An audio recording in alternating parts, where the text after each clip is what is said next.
관리를 해왔다라는 것을 이 통계 자료로만 봐도 알 수 있습니다. 역대 최고인 건 맞죠. 그 전 정권과 그 전 정권에서의 비중을 보시면요, 2009년도부터입니다. 계속해서 상승을 하고 있거든요. 가계부채가 역대 단 한 번도 꺾인 적이 없습니다. 근데 지금 윤석열 정권에 들어와서 꺾였어요. 그러니까 그만큼 윤석열 정권은 다주택자, 갭투자, 대출 빗장 안 푼다, 빗장을 풀어준다 한들 받을 다주택자가 별로 없어요. 보기 좋잖아요. 다주택자를 규제합니다. 저희는. 그리고 실수요자들에게만 대출을 내줍니다. 다만 총량을 규제해야 하기 때문에 금리를 내릴 수는 없어요. 라고. 고정금리와 변동금리 뭐가 더 유리할까요? 지금 상황에서는 단순하게 생각을 해본다면 금리가 내려갈 거기 때문에.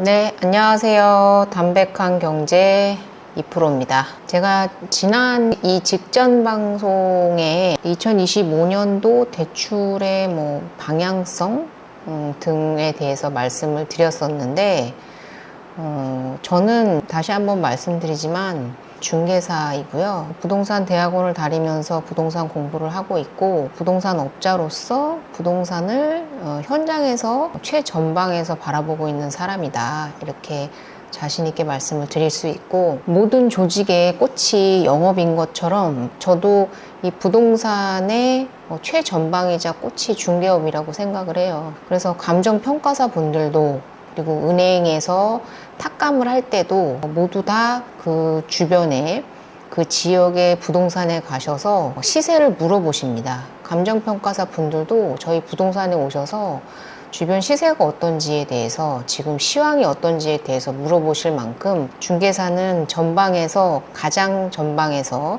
경제를 바라보는 그런 주체가 된다라고 생각을 하기 때문에 저는 부동산 업자로서 여러분들께 방송을 하는 것이지, 저는 경제업자도 그리고 애널리스트도 아닙니다. 네, 그 점은 양해를 해주시고 방송을 들어주셨으면 좋겠고요. 다만 저는 담백하게 어떤 MSG도 치지 않고, 물론 제 본업이 있고 생업이 있지만 그것을 위해서 제 방송에 어떤 MSG도 치지 않고 담백하게 방송을 할 뿐입니다.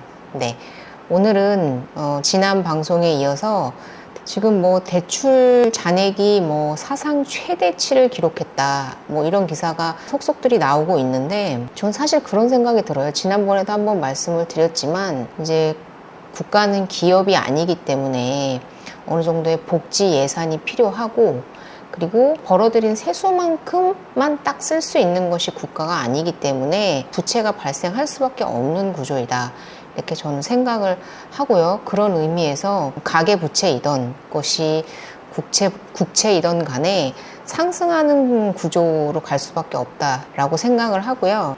화면을 보시면 작년 한 해 42조 늘어난 가계대출, 역대 기록을 갱신했다, 이렇게 나오고 있는데, 저는 사실 그런 생각이 들어요. 그러니까 이 역대 기록을 갱신했다는 거는, 그러니까 42조 원이 역대가 아니라 가계대출 잔액 추이가 역대 최대라는 뜻이거든요.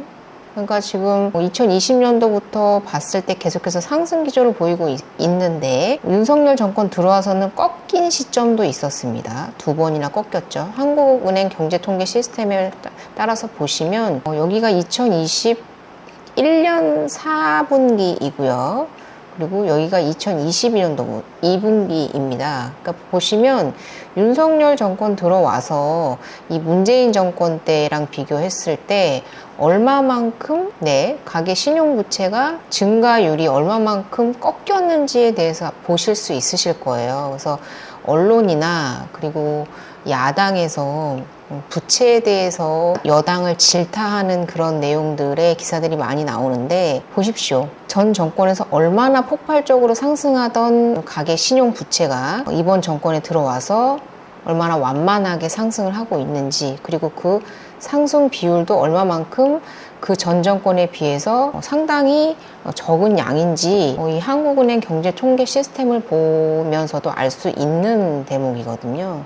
근데 역대 최대라는 표현을 쓰면서 마치 이번 정권에 들어서 가계대출이 역대 최고로 늘어난 것처럼 표현을 하고 있는데, 그렇지 않습니다.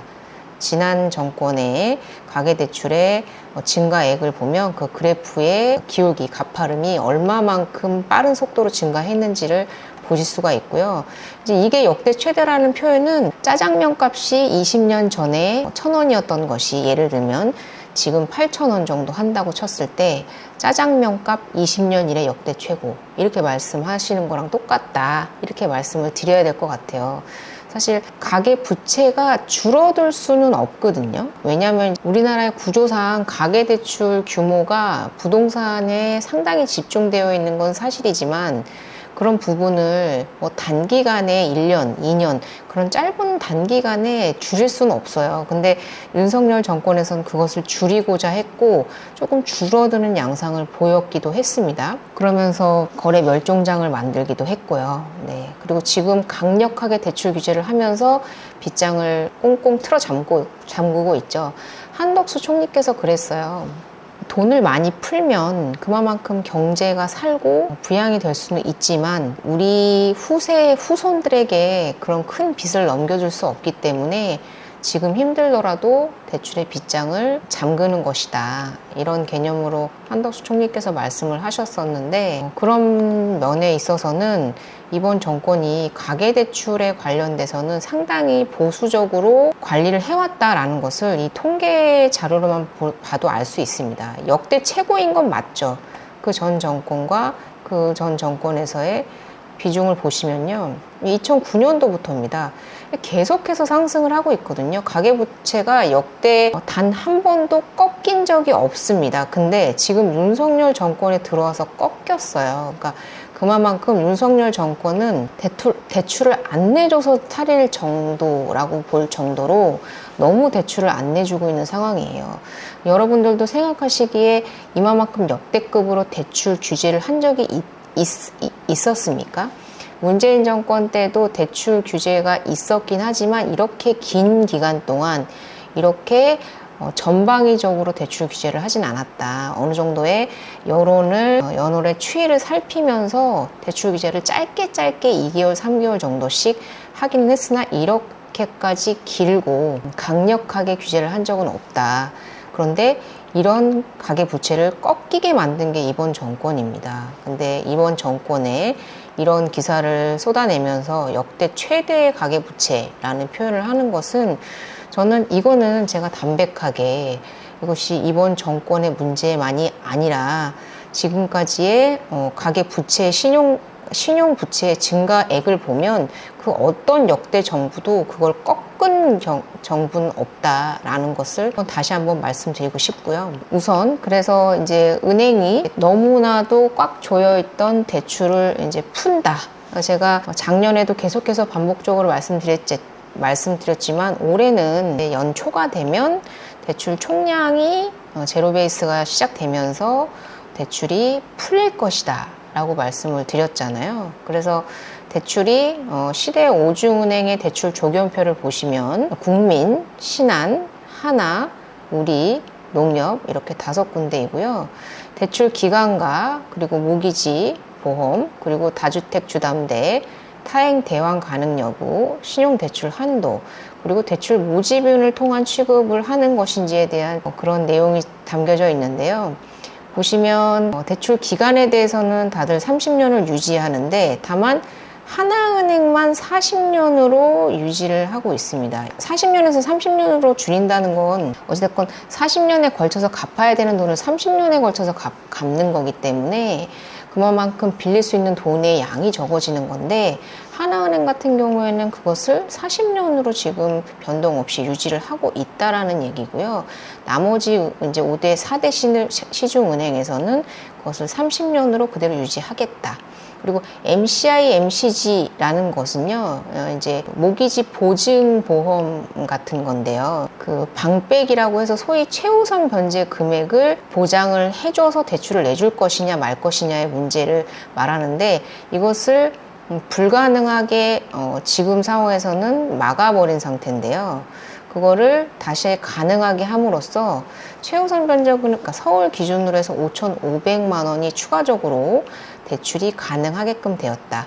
다주택자의 주담대. 그래서 보면 다주택자에 대한 주담대는 그렇게 확 풀리지는 않았어요. 그래서 국민하고 신한은 1주택자는 매도 조건부로 대출을 내주는 거고요. 근데 하나은행하고 농협은행은 유주택자가 가능합니다. 다주택 주담대를 내주겠다. 그래서 지금 순수하게 본다면 하나은행만 다주택자에게 온전히 가능하고요. 그리고 1주택자까지 가능한 건 농협이라고 보시면 될 것 같습니다. 그리고 타행 대환, 그러니까 갈아타기가 가능하게끔 하는 것은 5대 은행에서 전부 다 가능하게끔 하겠다고 했는데, 다만 하나와 농협에서는 대면은 불가능하다. 그러니까 창구에서 대출을 취급하는 것에 대해서 조금 혼잡을 막기 위해서 아마도 비대면으로만 취급을 하겠다고 하는 것 같습니다. 그리고 신용대출 한도는 국민은행 같은 경우에는 1억에서 1억 5천, 그리고 신한은행은 연소득 100%에서 제한 없음으로 변경을 했고요. 하나은행은 원래 제한 없음이었고, 그리고 은행도 한도를, 우리은행 같은 경우에는 연소득 100%의 한도를 유지하고 농협은 현재 제한이 없습니다. 그래서 하나은행과 농협은행이 가장 대출에 있어서 가장 유연하고요. 5대 시중 은행 중에서는요. 그리고 국민은행과 신한은행이 대출 규제를 조금 더 완화했다 보시면 될 것 같습니다. 근데 우리은행 같은 경우에는 여러모로 유주택자에 대한 대출도 내주지 않고, 그리고 신용대출 또한 연소득의 100% 한도를 유지하면서 우리은행은 조금 빗장을 좀 덜 푼 그런 은행이다 보시면 될 것 같고, 네, 은행 다주택자 갭투자 대출 빗장 안 푼다.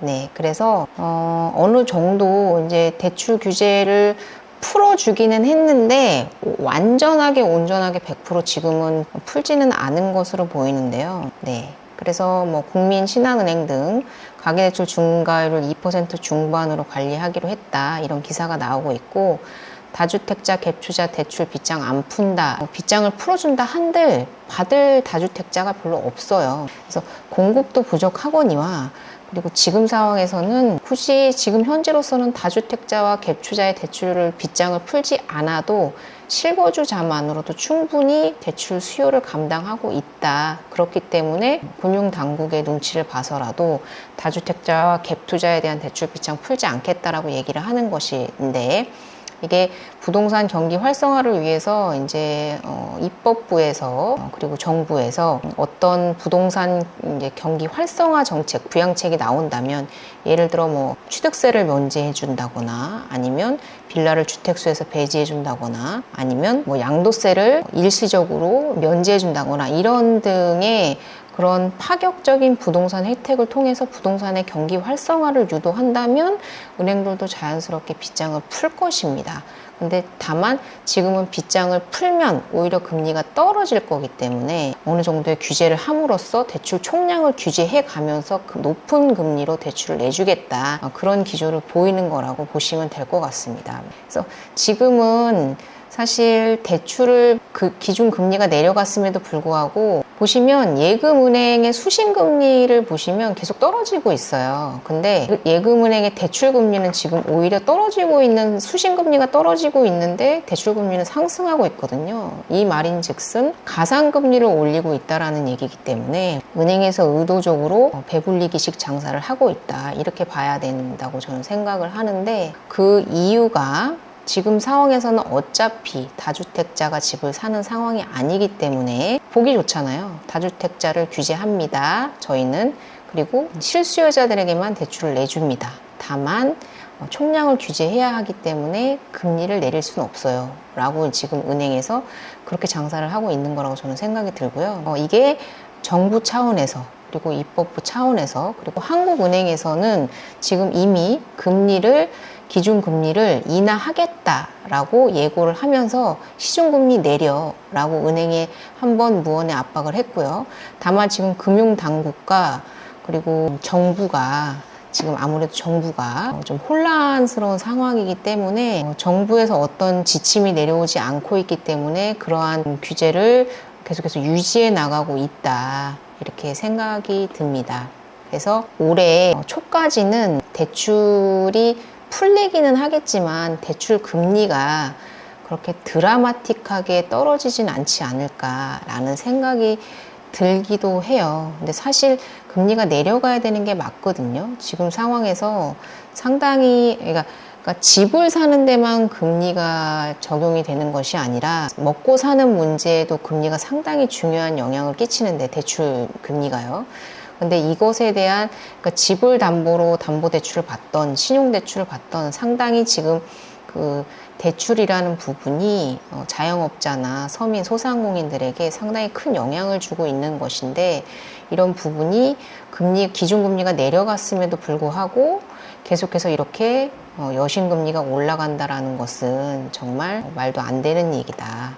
그래서 한국은행에서도 이례적으로 금리 내리겠다. 그러니까 시중금리도 내려야 한다라는 그런 무언의 취지를 내비치신 게 아닌가 생각이 들고요. 고정금리와 변동금리 뭐가 더 유리할까요? 지금 상황에서는 단순하게 생각을 해본다면 금리가 내려갈 거기 때문에 고정금리보단 변동금리가 더 유리할 것 같은 생각은 들기는 하는데요. 근데 제 생각에는 신용에 따라서 신용이 불안정하시고 높은 금리로 책정을 받으셔야 하는 분이라면 고정금리, 그리고 신용이 좋고 낮은 금리를 받으실 수 있는 분이라면 변동금리를 받는 것이 지금 상황에서는 좋지 않을까라는 생각이 들고, 한번 고정금리로 대출을 받으면 중도 상환을 하기 전에는 최소 5년 정도는 고정이 되기 때문에 그런 부분에 대해서는 신중하게 고려를 해서 선택을 할 필요가 있다라고 생각을 하는데, 전문가들은 올해까지는 변동금리보다는 고정금리 상품이 유리할 것이라고 얘기를 하고 있다고 합니다. 근데 변동금리라 하더라도 6개월간은 금리가 고정이 되고 올해 1년간 기준금리가 1.5%포인트 가파르게 인하돼야 변동금리에 따른 이자 절감 효과를 볼 수 있을 것. 그래서 현재 기준 더 유리한 고정금리 대출을 받은 뒤 향후 은행 특판 금리가 나왔을 때 대출 이동 서비스를 통해서 금리를 바꾸는 방안이 아직 있어서 아직 고정금리 대출을 선호한다. 그러니까 지금 현재는 지금 당장으로는 고정금리가 싸기 때문에 고정금리를 받고 추후에 대환으로 갈아탈 수 있는 그런 기회가 생겼을 때 갈아타는 방식으로 그런 기회를 노린다. 그런 개념으로 볼 수도 있을 것 같아요. 네. 그래서 금리를 선택하실 때 이런 부분을 참고하셔서 선택을 하시면 좋을 것 같고, 어쨌든 시중금리가 그렇게 기준금리가 내려간 거에 비해서 많이 떨어지지 않고 있다는 점은 사실인 것 같습니다. 그래서 앞서 말씀드린 대로 5대 은행 가계대출의 잔액 추이가 역대 최고를 기록하고 있다는 것에 대해서는 제가 한국은행 경제 통계 시스템을 통해서 지금 윤석열 정부가 얼마나 강력하게 대출 규제를 함으로써 가계대출을 조이고 있는지에 대해서 한번 말씀을 드려보고 싶어서 이렇게 방송을 하게 되었습니다. 이상 오늘은 여기까지 마치고요. 다음 시간에 또 좋은 방송으로 찾아뵙도록 하겠습니다. 도움이 되셨다면 구독과 좋아요 부탁드리겠습니다. 좋은 저녁 되시고요. 감사합니다.